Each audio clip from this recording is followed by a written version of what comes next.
ჩვენ რამოდენიმეჯერ მოვითხოვეთ უშიშროების საბჭოს თომის მოწვევა. უშიშროების საბჭოს თომის მოწვევა განპირობებული იყო რამოდენიმე მიზეზით. პირველი, ქვეყნის უსაფრთხოების საკითხების განხილვასთან დაკავშირებით, რაც წარმოადგენს ამ ორგანოს კომპეტენციას და მეორე,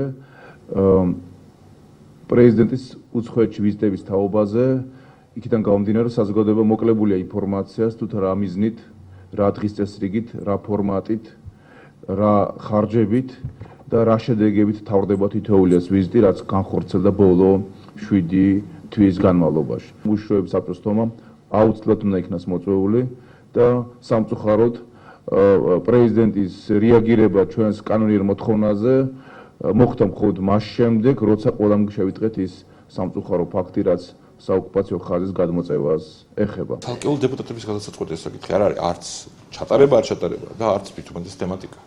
უთუფლება აქვს რა თავის მოსაზრება გამოთქვა, მაგრამ ეხლა ეს ვერ იქნება პასუხი პრემიერ-მინისტრის. მე მისი კომენტარი არ მომისმენია ამ საკითხზე. ფორმალურად რა თქმა უნდა და რეალურადაც პრეზიდენტი იწვევს უშიშროების საბჭოს, მაგრამ იმისთვის რომ ასეთი შეხვედრა იყოს აზრიანი და საერთოდ შედგეს შეხვედრა, უნდა იყოს მზაობა პრემიერ-მინისტრის. კიდევ ერთხელ მე სირკის გამართვა არ არის ამოცანა, რომ მოვიწვიეს ხტომა და ვიღაცას არ ცალია ამ დროს. პრემიერ-მინისტრისგან იყო ნეგატიური დამოკიდებულება ამ საკითხის მიმართ, რომელიც ჩვენთვის ცნობილია. თუ მან ეს დამოკიდებულება შეიცვალა და მოიცლის ასეთ საკითხებზე საუბრისთვის, იქნება კარგი. მაგრამ ეს პასუხი ჩვენ არ მოგვისმენია და ცალკეული დეპუტატების განცხადებები ამ ტიპის ვერ იქნება პრემიერის პასუხი.